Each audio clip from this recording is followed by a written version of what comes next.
916 സ്വർണ്ണാഭരണങ്ങളുടെയും വെള്ളിയാഭരണങ്ങളുടെയും വിപുലമായ കളക്ഷനുകൾ ഒരുക്കി Allison gold souk നിങ്ങളെ സ്വാഗതം ചെയ്യുന്നു.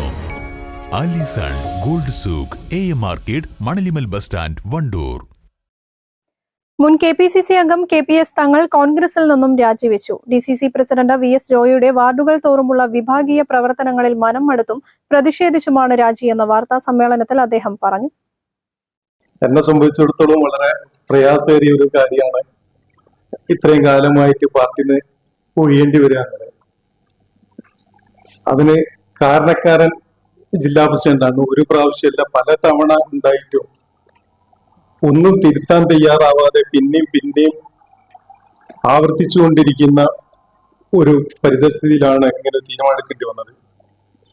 ഇത് വല്ല സ്ഥാനമാനങ്ങൾക്ക് വേണ്ടിയിട്ടോ അതല്ലെങ്കിൽ വല്ല അധികാരത്തിന് വേണ്ടിയിട്ടോ മറ്റുള്ള കാര്യങ്ങൾക്ക് വേണ്ടിയിട്ടോ അല്ല, ഇത്രയും കാലം അതിനു വേണ്ടി ശ്രമിച്ചിട്ടുമില്ല. പാർട്ടി ഏൽപ്പിച്ച ഉത്തരവാദിത്തങ്ങൾ എല്ലാം എൻ്റെ കഴിവിന്റെ പരമാവധി ഭംഗിയായി ചെയ്തിട്ടുമുണ്ട്. ഇതില് ആത്മാഭിമാനം പണയം വെക്കേണ്ട ഒരു ഘട്ടം വന്നപ്പോഴാണ് ഇങ്ങനെ ഒരു തീരുമാനം എടുത്തിരിക്കുന്നത്. ജില്ലയിൽ മൊത്തം പ്രശ്നങ്ങളാണ്.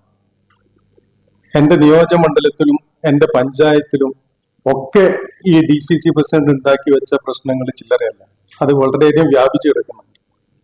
അതില് പൂച്ചക്കാര് മണി കെട്ടും എന്നത് മാത്രമാണ് പ്രശ്നമുള്ളത്. കാരണം ഇത് തുറന്നു പറയാനോ അതല്ലെങ്കിൽ ഇത് നേതൃത്വത്തിന്റെ മറ്റുള്ള ശ്രദ്ധയെ കൊണ്ടുവരാൻ ഒരു ആത്മഹത്യ നിർബന്ധമായ ഒരു ഘട്ടം വന്നതാണ്. അതുകൊണ്ട് കോൺഗ്രസ് എന്നൊരു ആത്മഹത്യ ചെയ്യാൻ അത് ഞാൻ തന്നെ മുന്നിട്ടിറങ്ങി ഞാൻ തന്നെ ചെയ്യാം എന്ന നിലക്കാണ് ഇത് വന്നിരിക്കുന്നത്.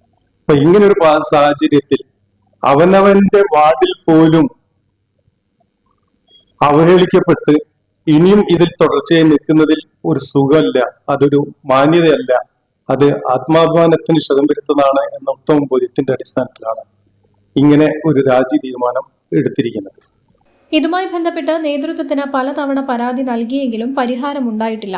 രാജിവെച്ചെങ്കിലും മറ്റേതു പാർട്ടികളുമായി ബന്ധപ്പെടാൻ ആഗ്രഹിക്കുന്നില്ലെന്നും കോൺഗ്രസിന്റെ അടിസ്ഥാന ആശയങ്ങൾ കൈവിടാതെ ജീവിക്കുമെന്നും KPS തങ്ങൾ വിശദീകരിച്ചു.